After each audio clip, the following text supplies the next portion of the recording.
Hello, today we'll be going over the I-95 killer by Gary Ray Bowles. This will be an in-depth analysis of him and the psychological factors driving his criminal behavior, encompassing his background, victim profiles, and the investigative processes that led to him getting captured. Gary Ray Bowles, known as the I-95 killer, was a notorious serial killer who preyed on vulnerable older gay men in the mid-1990s. His troubled upbringing and transient lifestyle allowed him to target victims across state lines, leading to a chilling series of murders that shocked the Southeast United States. Background of Gary Ray Bowles. Gary Ray Bowles was born on January 25, 1962, in Clifton Forge, Virginia, into a troubled family environment. His upbringing was full of instability because he never knew his biological father, who died before his birth. His mother remarried multiple times, with many of her husbands being physically abusive towards him and his siblings. This made for a very chaotic and traumatic childhood. By the age of 10, Bowles began using substances like glue and paint, reflecting both his unstable home life and early exposure to risky behavior. His academic performance suffered greatly, and he eventually dropped out of school in the 8th grade, which limited his opportunities and made social difficulties worse. After leaving home around age 13 or 14 due to a particularly violent situation at home, Bowles then drifted into a transient lifestyle. He engaged in sex work as a means of survival, often claiming he did not identify as gay, but rather needed to make some kind of money in order to live. This lifestyle exposed him to a cycle of exploitation and unstable relationships. Bowles' criminal history began during adolescence. By the age of 17, he was arrested for marijuana possession, and as he grew older, he committed offenses including robbery, aggravated battery, and sexual assault.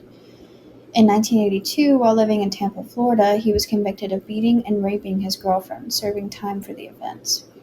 This history of violence showed a pattern of both manipulation and sudden aggression, traits he later applied to his serial killings. Abuse and neglect appear to have fostered both resentment and a distorted worldview. His sex work exposed him repeatedly to older men, fueling his anger and resentment. Bowles claimed that his hatred of gay men was related to the end of a relationship with a pregnant girlfriend who had an abortion. These resentments, combined with his intellectual limitations, allowed him to rationalize his violent acts. Psychological evaluations later revealed that Bowles had a mild intellectual disability, affecting his cognitive, social, and practical skills. Described by family and acquaintances as slow and immature, these deficits likely impaired his ability to empathize and regulate his emotions, facilitating his later violent behavior. This is Gary Ray Bowles. His nickname was the I-95 Killer. He was born January 25th, 1962. He is a white male. He was 32 at the age of his first murder. He was 6 foot and 180 pounds. His hair color and eye color are both brown. He was a drifter when it came to work. He often just did sex work to get by, and his socioeconomic status was lower class. This is a timeline of his victims. March 14th through 15th, 1994, John Hardy Roberts, a 59-year-old insurance salesman, was brutally beaten and strangled in his Daytona Beach home after allowing Bowles to stay with him. A lamp was found on scene, presumed to be the murder weapon, and a towel was stuffed down his throat. April 14th, 1994, David Allen Jarman, a 39-year-old credit union loan officer, was strangled in his apartment in Wheaton, Maryland after meeting Bowles at a gay bar.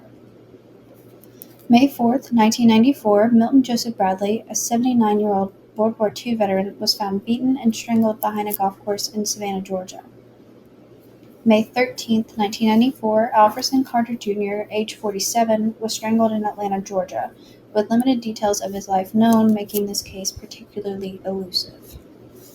May 18th, 1994, Albert Alcee Morris, a 37-year-old convenience store manager, was beaten and strangled in his mobile home in Hilliard, Florida. Records also report a possible gunshot wound. November 16th, 1994, Walter J. Hinton, a 42-year-old florist, was found with head trauma and strangulation in his mobile home in Jacksonville Beach, Florida. Reports say there was a 40-pound concrete block found on scene. He was also found gagged with a cloth.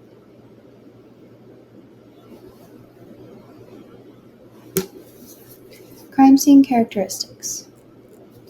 Gary Ray Bowles shows a pattern of targeting older gay men, exploiting their social trust and vulnerability by meeting them at gay bars before gaining access to their homes. This tactic allowed him to manipulate victims who were often alone and financially stable. The crime scenes were spread across many locations along the I-95 interstate passageway, including private residences in Florida, Maryland, and Georgia. Bowles often used blunt force trauma as the primary method for killing, often using everyday objects such as lamps or concrete blocks. But he mainly used manual strangulation, making the attacks personal and brutal. While most victims allowed Bowles to live inside their homes and were targeted in social settings, it's clear that Bowles targeted and planned these attacks. All victims were consistent with Bowles' MO and attack plan. All 6 crime scenes were a mix of organized and disorganized. His organized aspects would be careful selection, gaining access, following a consistent MO, and avoiding immediate detection.